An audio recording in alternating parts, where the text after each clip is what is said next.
Okay, in my last video I was talking about uh, the major issues that we're having with government finances, and that there's nowhere to run and hide. Okay, so the next talk is going to be about past and future. So how do we get into the mess that we're in? It's the same old mess that we've always been in. And that mess is you are on the hook for other people's spending. You as a taxpayer are on the hook for everything all the different levels of government are doing. And what are they doing? Well, there's a long history of governments that cannot balance a budget.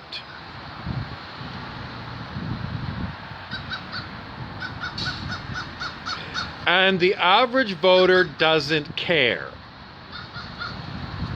Why? Because the average voter, what are they going to do about it? In the beginning, the average voter would say, vote for the other party, get them out of there. But after you've been around as long as I have, you'll see that it's just a merry-go-round. One party gets voted out, the next one comes in, and does anything change? Not really. You know, they'll make big speeches about how much they're going to change, but doesn't seem to matter, conservative or liberal. They can't balance a budget. So that's how we got into this mess, because it's easy to spend if you're a government.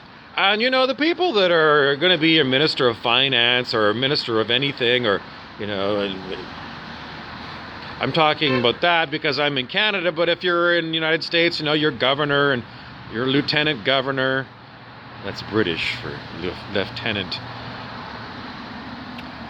Lieutenant governor. I don't really know where that came from. It's an American thing, lieutenant governor. But that's British saying, lieutenant governor. Because here in Canada, we have a governor general who is the Queen's representative here. And maybe we do have lieutenant governors. Yes, we do in Canada. The Queen's representative to each of the provinces is a lieutenant governor. But they don't govern. The Governor General of Canada and the Lieutenant Governors of the provinces of Canada do not govern. They don't. They don't. So if you're American, you don't understand it. Well, it's a very strange system. It's the British parliamentary system where the Queen reigns but does not rule. So reign is R-E-I-G-N-E, reign. Sounds French to me, but it means that she is the figurehead monarch. She is the queen. And in the olden days, if you were the queen, you ruled. Before they had parliaments, and even after they had parliaments, the monarch had authority to make any kind of law, good, bad, or indifferent. If she didn't like you, she could order you hung for treason. But these days, the monarch has no power to rule.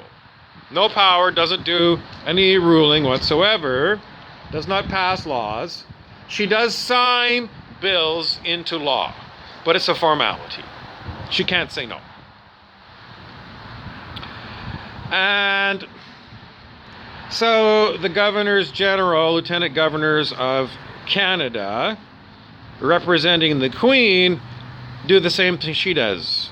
They sign bills that are submitted by the Prime Minister to her, or the Parliament. The Parliament sends it. And he or she signs it automatically. It's a formality. It's a rubber stamp. What's the point of having it? what's the point of having the British parliamentary system in countries where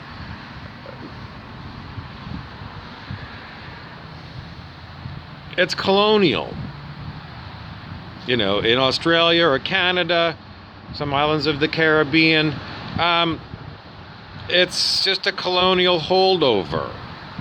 The British parliamentary system. Is it a good system of governing? Well, it's worked for Britain for hundreds of years.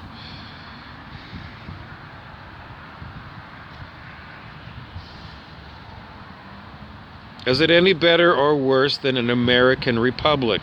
In my opinion, no better, no worse. No better, no worse.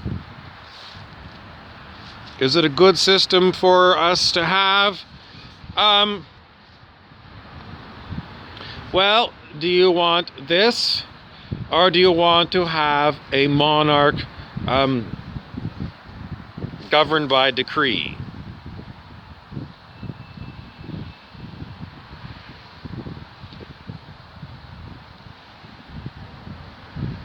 Chairman Mao of China, even though he wasn't an emperor, the chairman was the emperor of China. And when Emperor Mao decided to institute his great leap forward for China to bring them into a modern country status, well, he did it, and he didn't care how many people died because of it. So I started off by telling you that you have got other people running up debts in your name. These people are known as the government.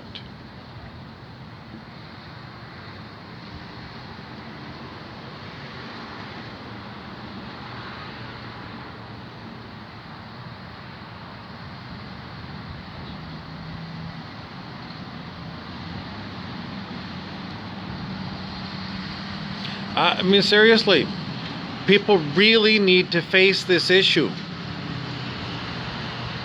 Because, the person in the house next to you, if they wrote a check to someone and they signed your name, would you be upset about that?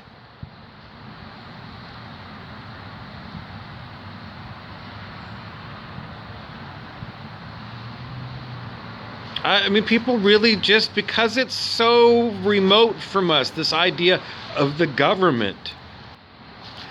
And people always think, it's not me that's going to be paying for whatever this big spend is. Why is it going to be? It just isn't.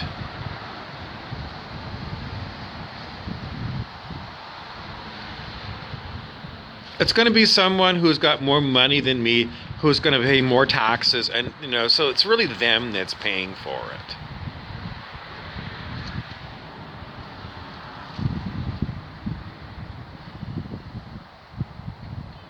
I don't know how many more times I have to keep repeating. This is called giving away your power. It's your power to balance your own budget for you. You've given away your power to this government who, they just make an announcement. Taxes have gone up 20%. You like beer? I'm sorry, the price of beer just went up by $10 a case. Gasoline? Oh, I'm sorry. Your $100 fill-up is now going to be $125, starting now.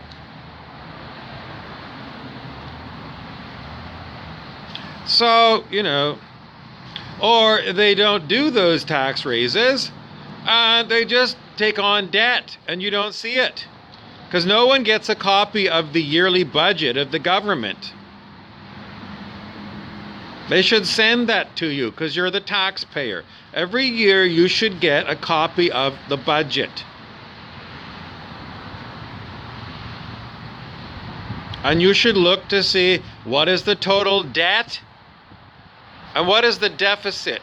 Okay, the debt is the total amount of debt ever taken out by that government, and be advised that they often play accounting games where they hide things and they don't put it in the budget. Off-budget items. So they might have like an enormous corporation, like U.S. Mail. But in Canada, U.S. Mail, Canada Post, used to be a government thing that was in the government budget. But then the government said, okay, we're going to play this accounting trick. We're going to call it a Crown Corporation. The British Crown owns it. Well, not really. It's just nothing makes sense using British parliamentary system. It's all double talk. It's a fucking lie. Everything is a fucking lie. They got so many ways of being a sleazy salesman, and they don't speak plain old ordinary English to you. They lie to you so many different ways with fancy words and exotic subjects like a Crown Corporation. So it used to be the Canada Mail, and if the Canada Mail made money, then it went towards the government budget on the plus side, and vice versa if they lost money. But as a Crown Corporation, they say, okay, well, you're going to have your separate budget. And if you lose money, it's not coming on the Government of Canada budget as being loss of money, because you're separate. You're a Crown-owned corporation. This is just a pile of fucking shit that's been dumped on Canadians for decades and decades, so much so we think it's normal. But it's blatant lies by the elected governments to make themselves look better so they can continue to do the same shit that they do. In any event, that's the past, and I said I was going to talk about also the future. So what is the future?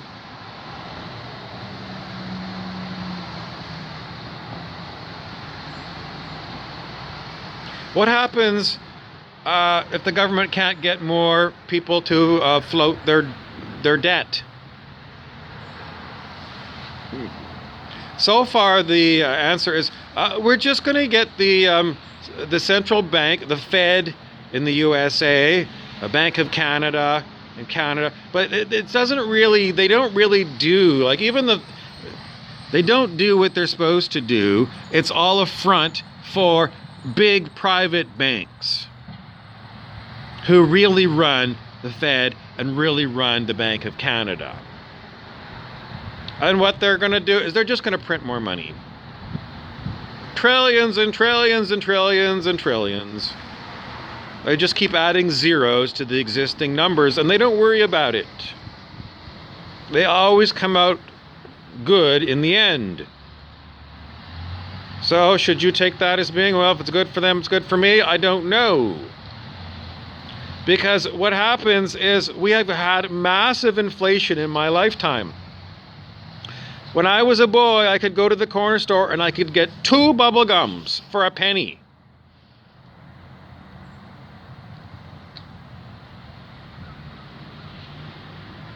We've got so much inflation in the prices of things. Over the years, everything is like so much different in a price number. Wages have not kept up with these price increases. Among many people in the population.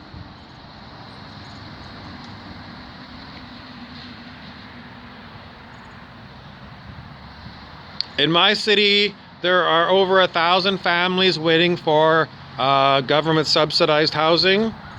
No government housing is being built here where I live, and hasn't been built for decades.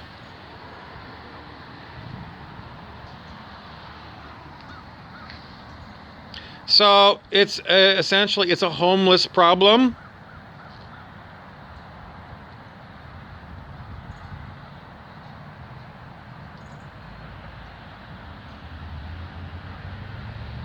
Where does the future go with this problem? I don't see any way it's ever going to get better, because people cannot afford to buy their own homes to ever get out of the rental pools, and the rentals just keep going up and up and up as immigration keeps continuing to increase the population of Canada.